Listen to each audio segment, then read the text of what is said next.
So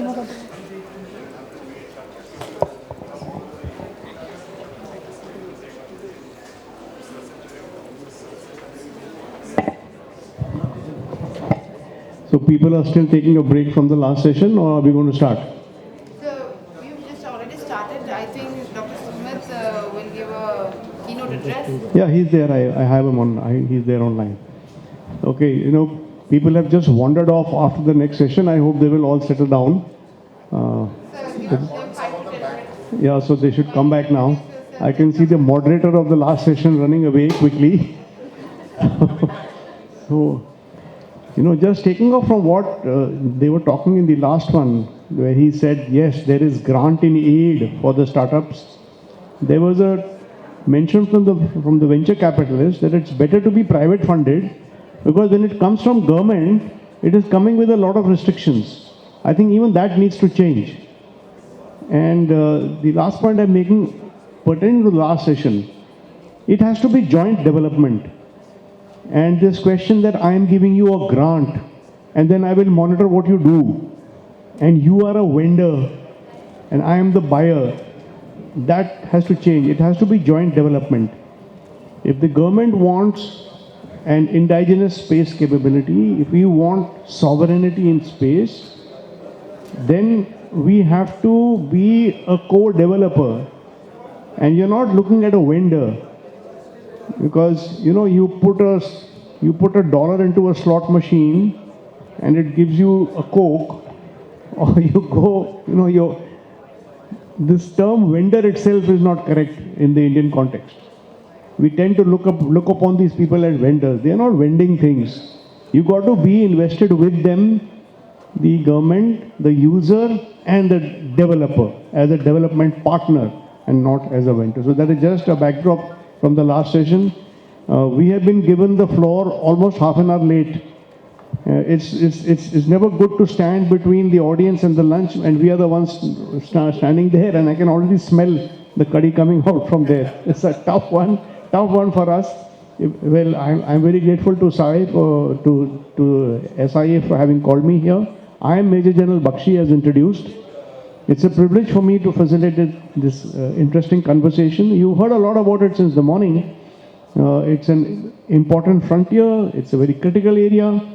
So, without any further ado, I will invite the keynote speaker, who is online, Mr. Sumit, right? Dr. Sumit. I request, since the biodata has not been read out, can you just give a one couple of lines introduction, and then please give your keynote. And I'll request 10 minutes, please, Dr. Sumit. Hello, Hello, sir. Thank you again for allowing me to be a keynote speaker. I hope you can hear me clearly. Yes, you're fine. Hello. Yeah. Actually, the video is frozen at my end, so to keep it, I'll try to keep it as succinct as possible. I am a professor at Kennesaw State University here in Atlanta, Georgia. I am originally from India. I grew up there, and I came here for my higher studies, and I've been working with IEEE on their standards for space and cybersecurity, which we recently finished, and which is recently incorporated. And this is one of my key research topics. So with that, let me kind of begin, and I'm glad to be a part of this session. And I will be briefly talking about the idea about keeping resilient space networks, keeping the mission and data trusted under attack. So that said, basically, the idea is that when we hear about space resilience, we often think about hardening satellites. But in real operation, the mission usually fails somewhere along the service path. A ground network account is abused, a SATCOM modem is disrupted, a command path is replayed. Those kind of things happen. So over here, when we are talking about cybersecurity, the question comes in is that can the right data still reach the right actor at the right trust level within a mission window, right? That's the general, that's the idea we are trying to pursue from a cybersecurity secure perspective. Now, in this case, just to kind of give motivation to this. As many of you know, I'm sure most of you know, there was a huge Wiresat attack in February 2022. This was just before the Ukraine-Russia conflict. So in February 2022, the Wiresat reported huge security attack, and that happened because the VPN used by some of the devices was hacked, and that created a lot of disruption amongst its users. Thousands and thousands of users were affected across Europe, and this was example of where the physical hardware satellites were not being targeted, but it was kind of through the network, ground network things that happened. So that brings us to the threat model that is currently the focus of the IEEE space cybersecurity standard that we pursued. And the threat model was that RF and cyber have converged, and we are looking at the RF denial creates confusion, RF deception creates false confidence, cyber compromise assumed can abuse legitimate paths, and basically the operational lesson over here is that never treat a received signal as automatically trustworthy just because it has arrived. So the question now is, how do we go from a threat model that we just talked about to a solution? And in this case, a solution over here, we think about what are the separate planes. There are 4 separate planes over here. We have the mission, data, we have the control, security, and the management. And if since those planes are entangled, an attack on one function can take down the entire service. So if we are able to separate and instrument those different planes, we can reroute, rekey, isolate, degrade, and recover with evidence what has happened. Example to support that is that I would take the Starlink example, which has been used in multiple places.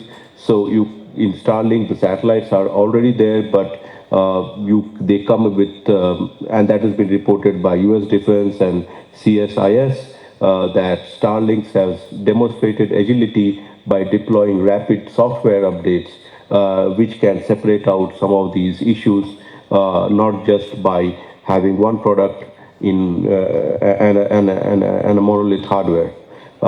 So coming to how example of how to trust anchor this. Trust anchor, or a way to kind of replicate that, is like the commanding cycle. When we look at a command lifetime cycle, we are looking at trying to not only kind of authorize, not only compose and authorize, but also sign, encrypt, transmit, verify, execute.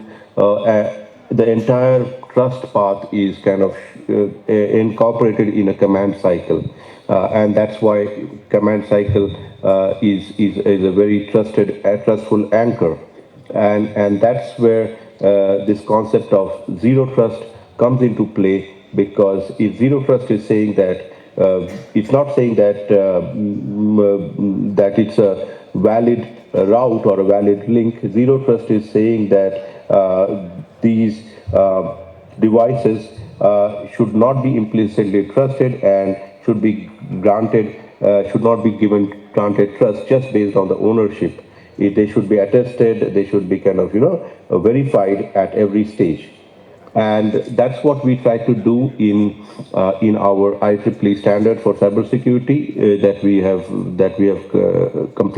recently completed, and we have tried to kind of make sure that we have made it resilient. We have kind of tried to kind of ensure resilience by saying that every data product that is generated should carry identity, should carry the ownership of provenance, should have integrity, latency, mission priority tags. If a tag or policy context is missing, the data should not move as trusted mission data. We also have a concept of graceful degradation, which says that if there is reduced bandwidth, we first drop bulk updates. If there is interference, we switch to routes and that are more secure. If there is node compromise, we try to isolate. And if there is a policy uncertainty, we try to kind of hold risky commands and require them to be reviewed. So I know we are kind of running very short in time, so I'll kind of just close by saying that it's again a policy decision coming from the leaders like yourselves. And from a leadership point of view, I would say that the decision needs to be made that we need to bind safety not after the mission has floated, but while designing the mission. And that's what the IEEE standard has tried to kind of argue and tried to kind of vote for. And in this case, we need to bind safety, identity, provenance, and policy into the mission rehearsal, into developing the mission, and consider degradation also as a fact of the mission design. That's what I would see as future space missions to have for them to be able to lead and work in this future cyber secure environment. Thank you again for allowing me to give this talk. And I would love to have any queries or thanks, questions Sumit. that you would like to bring. Yeah, please stay with us. We'll just go on to the next speaker and then we'll get you back in Sure. in 5 minutes. Of course. So Of please course. keep him on the side, IT guys. Yeah. I'll now turn to AVM Vatsa. You may, yeah, the mic for you. So you may first introduce yourself and then, but I would like you to talk about what really in this session we are talking about strategic space as autonomy. What does it really mean in today's geopolitical environment? How is it that this has evolved from earlier it was a pure thing about technology independence. Now, when you look at this, we are looking at data control, cyber resilience, sovereign decision making, all these things. So can you just touch upon how these things have changed? Yeah, thanks. So thank you, sir, and very interesting question. Before I answer this question, let me take you give you some historical perspective. When we are having a Kargil operation in 1999, our adversary, Western adversary, was getting into the Himalayan ridges, and India wanted that India should get the GPS coordinates of the enemy, but it was denied. And in 2006, when it started, then NAVIC was born, which you are aware. That is a different story. It's a totally indigenous, but the clocks are still Swiss in that. Then you see what happened in 2025, July. Our energy company, Naira, entire Microsoft services were withdrawn because of some European sanctions on Russia. Then look at what is happening, what happened in, say, Iran war and what we have seen. You've got a famous portal called GitHub. All Iranians, Crimeans, and Syrians were denied the access. And just imagine 21.9 million users who are developers. In India, they are also working on the GitHub. What can happen when it is not available to you? So when you talk about these, when you think about these aspects which has already happened, then you talk about the question which sir has asked, what is strategic space autonomy? So in my opinion, autonomy is nothing but a nation's ability to sort of produce, operate, and launch when they want, to leverage the space capability for the nation's core interest, whenever they desire. It is not that some constraint is there by the foreign company that you cannot leverage the space capabilities because it is not your own. So if I just sum up on the autonomy aspect, there are three conjunctions here: to, from, and for. What does this mean? So autonomy to achieve my core objectives without any intervention by the foreign companies or foreign country, right? When you talk about from, what do you understand by from? That autonomy from unintentional interference in my objectives. So my dependency has to be zero, because dependency, I say, is a vulnerability. So I should not be dependent on anybody. That's the aspect. And when we talk about the for, so autonomy for achieving my strategic goals as a country. Because nobody should hamper my decision making. Nobody should hamper my economic growth. Nobody should hamper my R&D in the domain I want to work. A very crude example I'll give you: you buy a shirt, you buy shoes, but they are not customized. So what you do is, like, my size is 8 large. It is not 9, it is not 8. But I buy a shoe. What do? I put something inside, insole. So it is comfortable to me, it is customized. But why I'm doing it is because this is available in the market.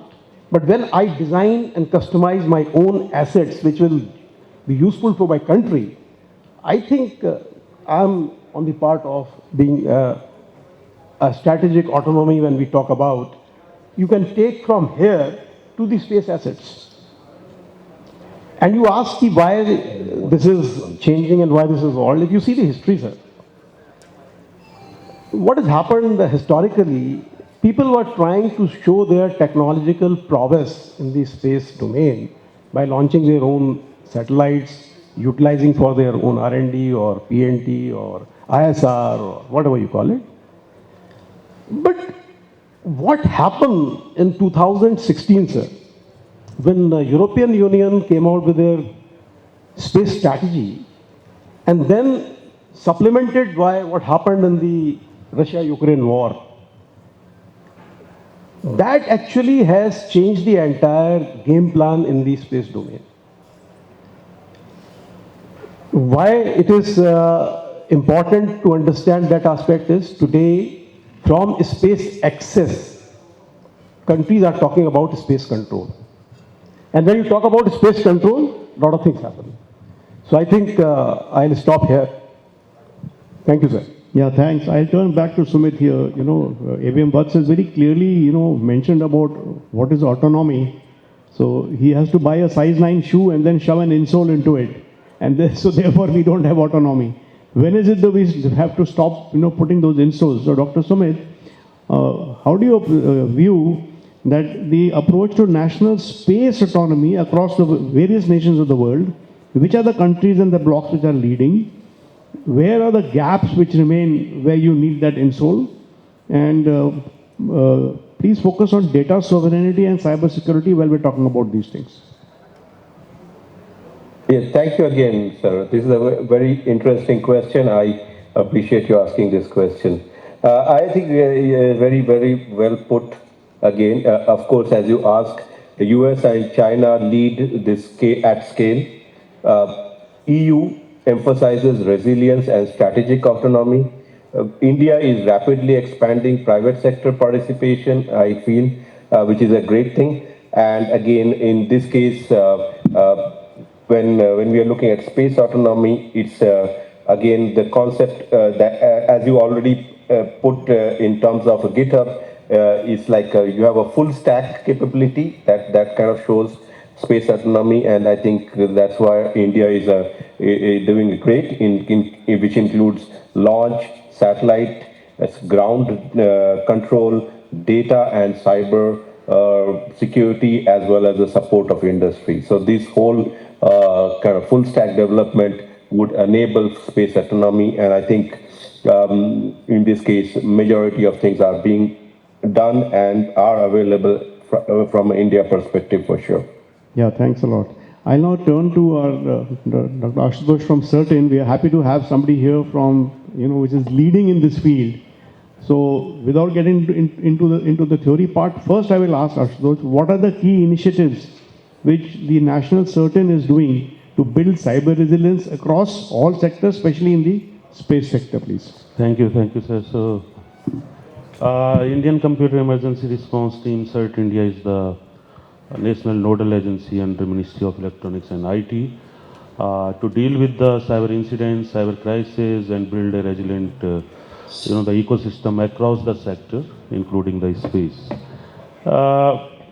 Apart from our activities, which includes the 24/7 incident response, the assurance activities, the audits and assessments activities, our monitoring like a Cyber Swachhta Kendra and National Cyber Coordination Center, where we provide you if there is some infection or the malware or the malicious activities are going on, we provide those alert to you, including the advisories and alert.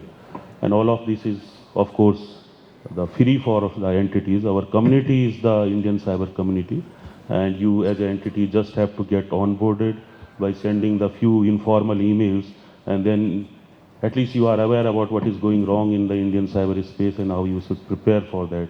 There are tools and methods available for that. For the space sector, especially, in Feb 26, we came up with the cybersecurity framework and guidelines for the space sector, including the satellite communication. And there we have put up the technical controls, operational controls, and governance controls in the four segments. I mean, you know that space segment, and then your communication segment, and then your ground infrastructure and the user terminals. And so this is the document which is the practice oriented, not a principle oriented. So what needs to be done in the field needs to be done in the entities operating in this segment and sector can get a clear direction from that. And then after that, this year we also started shaping the cybersecurity audit practices in the space sector. So we invited and got a very in-depth paper in the space and satellite communication, how to conduct the cybersecurity audit and assessment so that we have a assurance on our system that they are safe and secure and data is protected. And we are compiling and even we are shaping these audit practices across the globe, because those proceedings and this paper is consumed by the LLMs and the AI models. And if you ask them what are the best practices or the quantum or the space or the AI, then they are putting up and extracting from those document and knowledge. So it's in public domain doing that. Going forward in this, we are planning a simulation and drills for this sector. We are going to invite you, put you into the cyber range environment where the scenario relevant to you are there, and then if there is a crisis or an incident or some data leak or data breach, then how as a community or how as an entity you are going to respond to it and withstand those attacks. So these are some of the initiatives which we are taking especially for the space sector. Yeah, thank you very much. I'm sure the audience would have got a lot of heart from so many steps they are taking. I will now turn to Dr. Sundarrajan. Can you just tell us the uniqueness of space, because everyone is not so familiar with this field. Yes, there are many people familiar with normal cybersecurity, but long orbital life cycles, limited physical access, there's a system right up there, you can't reach it, high latency.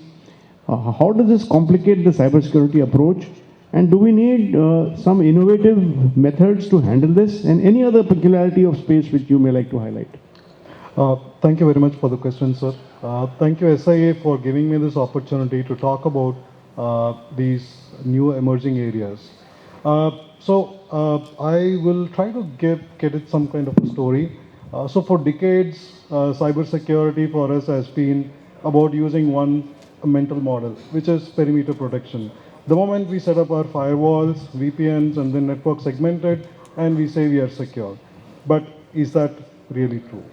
Let's take Dr. Sumit called out about the Viasat KSAT network attack, right? So what happened there? So again, a very basic VPN appliance misconfiguration.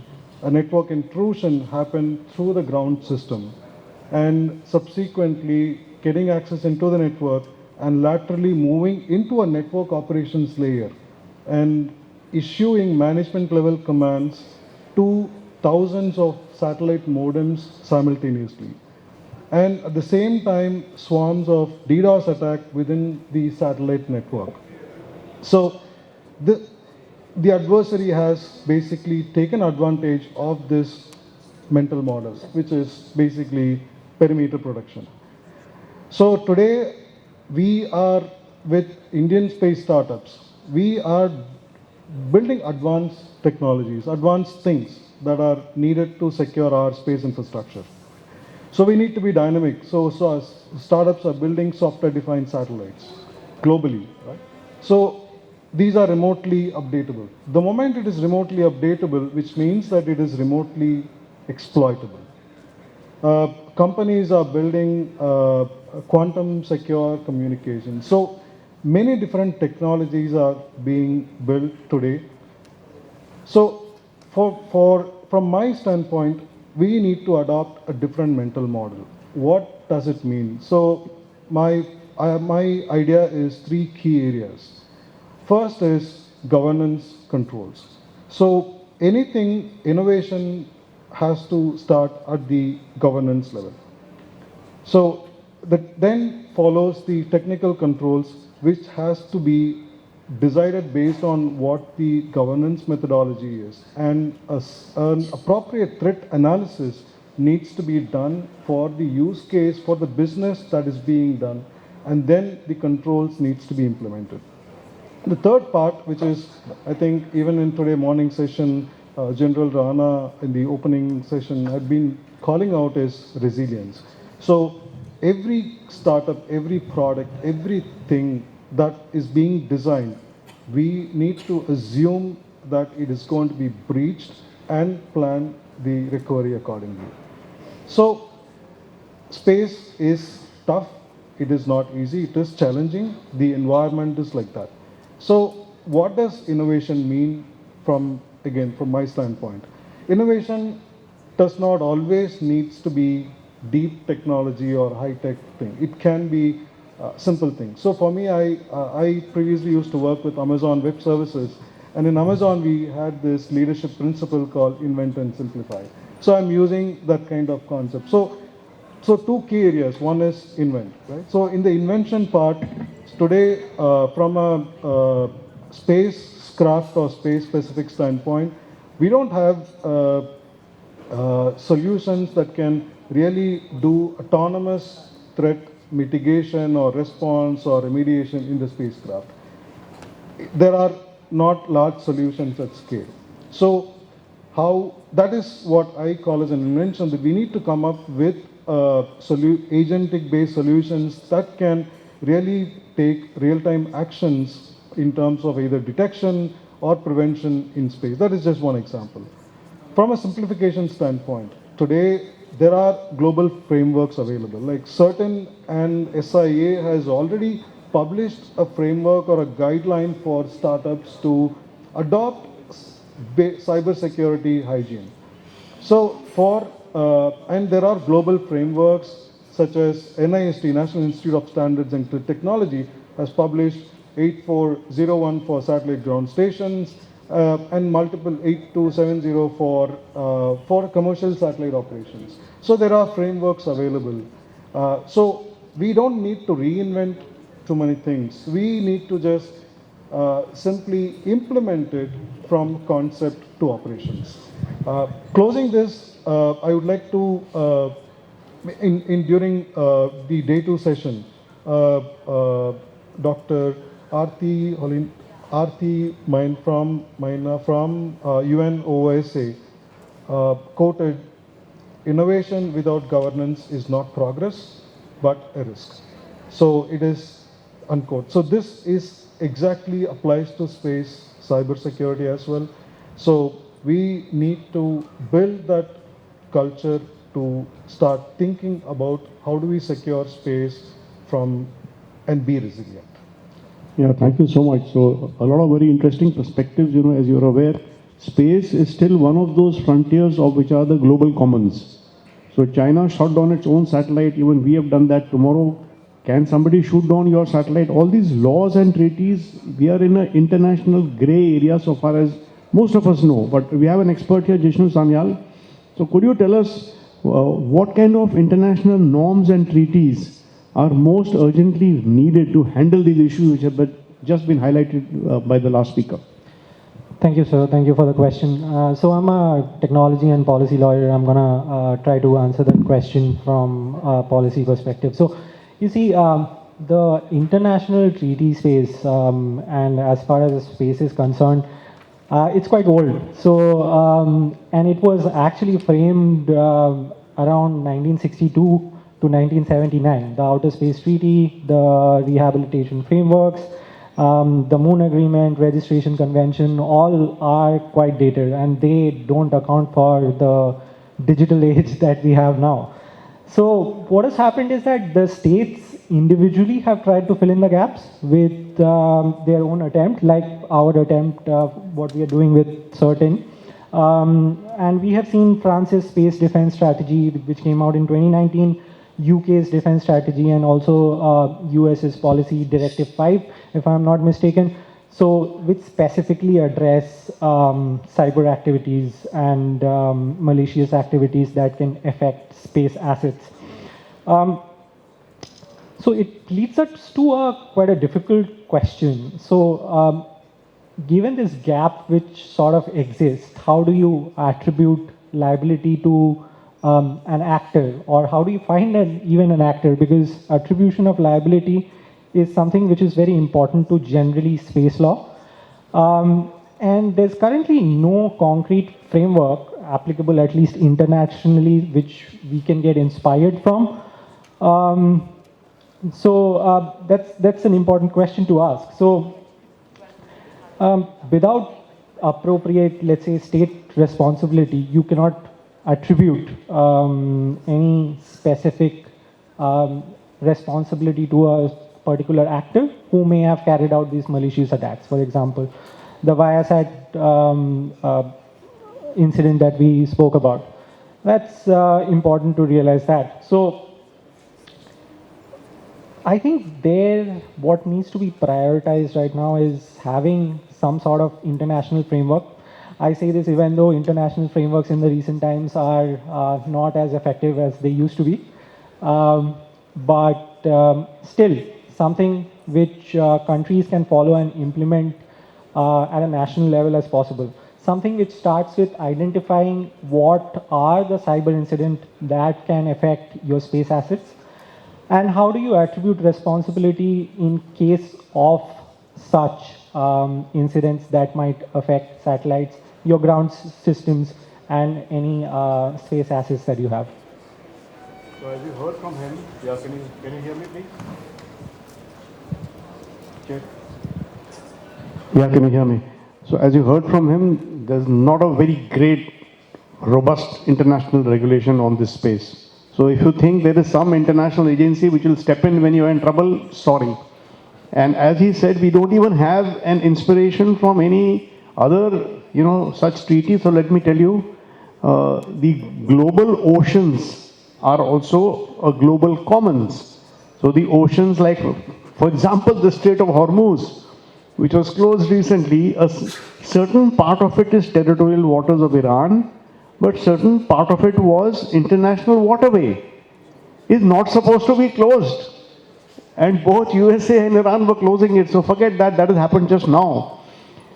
In the South China Sea, USA is claiming that China has violated the UNCLOS, and the Navy guy will just confirm to me, Vinny, the UNCLOS has not been ratified by the US.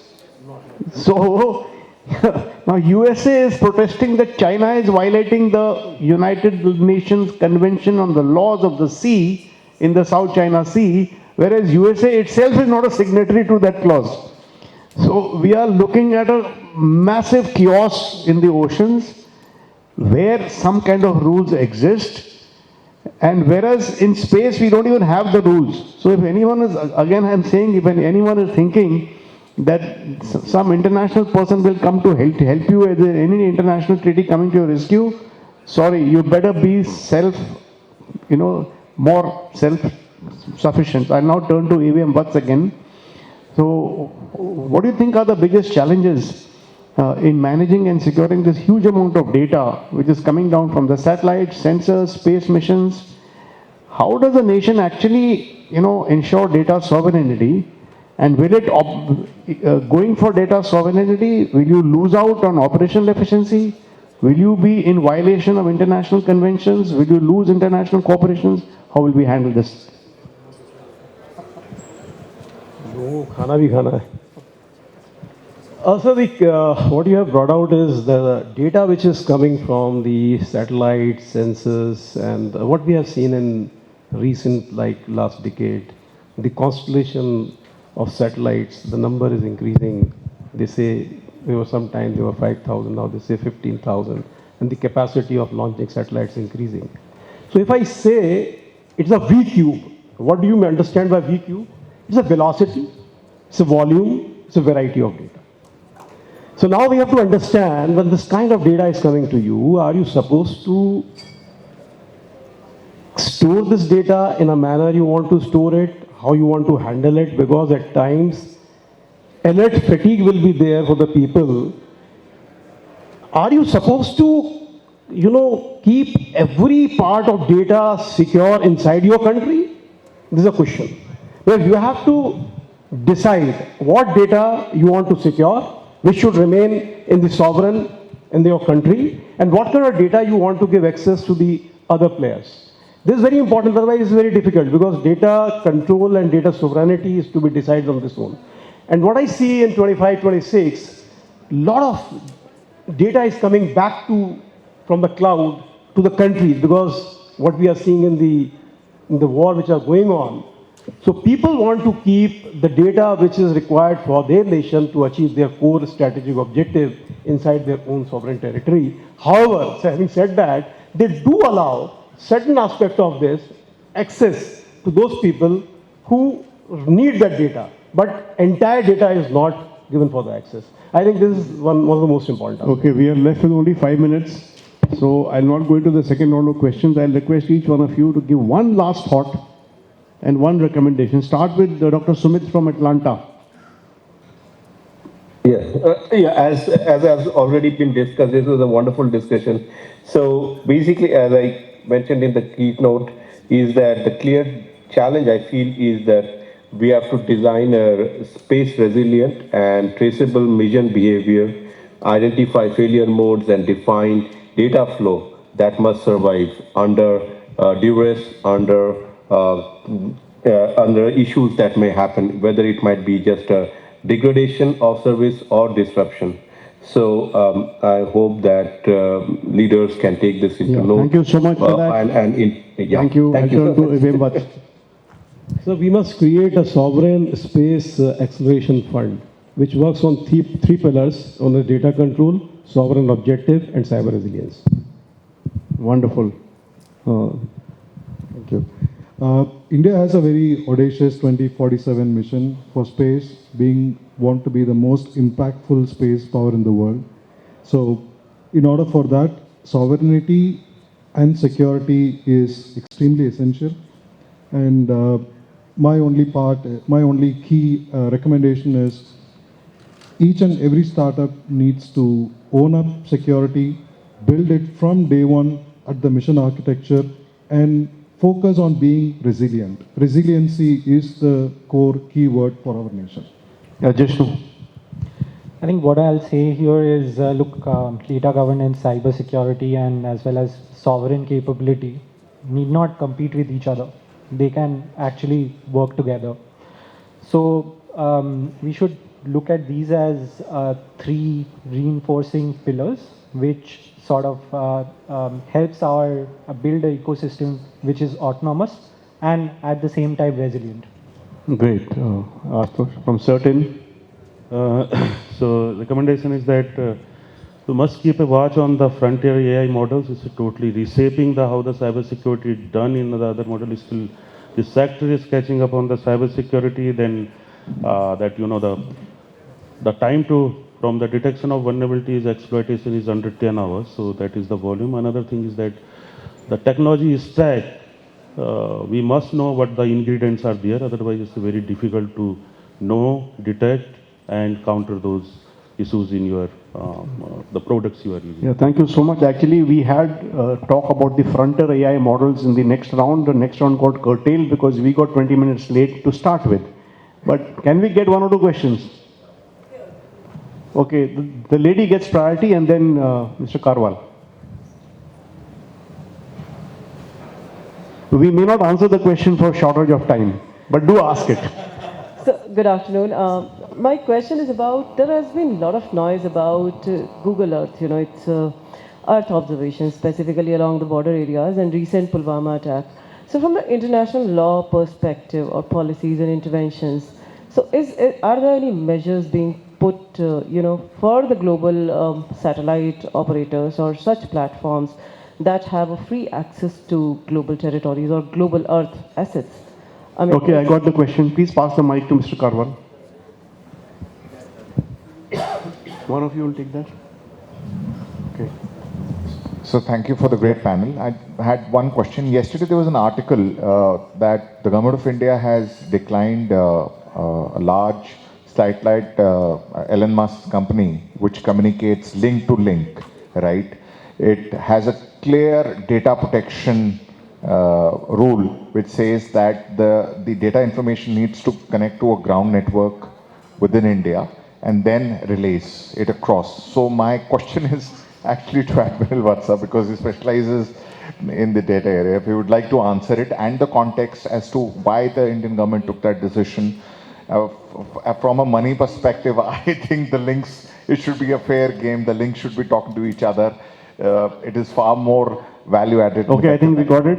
So quickly, I will ask Jashni first one, and the second one comes here. Yeah, so while there is no international specifications regarding the data that can be exported or not, what we have is national level legislations across different countries, because every country wants to protect its own borders and the topography, etc., the data that you derive, geospatial data that you have. So in India also we have the geospatial data policy, which prevents you from exporting geospatial data above a certain resolution. So these kind of measures are found in other countries as well. Thank you, AVM Butts, for the See, we must understand the geopolitical situation, what is happening all over the globe. Look at what US has done. It has put a ban on Fable 5 and Mythos. And now you are talking about providing the link to the Elon Musk team. And now what he's saying is, what the government is saying is, what I understand, I don't know exactly what is behind them. When something is being accessed, let it be accessed through a control. So control will not come when you are having direct link from the satellite. It will come when you come to the ground station. You do something and then you allow, you can go from there. The reason is this, because we are not very sure what is in for us. Please understand how the US has fooled everybody. I am making this statement very... पहले आपने सब कुछ test करा, फिर आपने कहा 40 companies को हम एक्सेस देंगे, फिर आपने कहा हम 140 को देंगे, और वो 40 सब यूएससी कंपनी, सॉरी, फिर आपने कहा इंडिया को भी देंगे और इंडियन कंपनीज को भी देंगे. उसके बाद आपने क्या किया? हमने बैन लगा दिया है. बहुत बढ़िया है. मतलब आप पहले सारे सिस्टम में घुस जाओ. And please understand, systematically this thing is happening. I request everybody to read a book called The Perfect Weapon. Understand how the PRISM program was made. And the same thing is going on with the AI models as well. Gentlemen, please understand, nothing comes free. आप जितने भी लोग use करते हैं Gmail, जिसमें 15 GB free मिलता है, आपको पिछले 15-20 साल से टोपी पहनाई जा रही है. आप ही का डेटा गैदर करके आपके खिलाफ यूज़ किया जा रहा है. Please try to understand, there is lot of things behind that. And if you don't understand what is behind these things, I think you will lose the bus, and we have already lost the bus. And even in the AI model, the same thing is happening. Thank you. Very scary thing, but I think we have to end it here. Be very careful with anything which has gone digital, has gone out of your hand. I think we can just conclude this panel here. Thank you, sir. Thank you very much to our chair and esteemed panelists for an engaging discussion on strategic autonomy, cybersecurity, and sovereign space capabilities. I now request all the panelists and our chair to kindly move forward for a group photograph. Please give a huge round of applause for our dignitaries, ladies and gentlemen. Ladies and gentlemen, we will now take a lunch break and we request all the delegates to kindly assemble here by 2:15 p.m. as the next session will be starting then. Thank you and enjoy your lunch.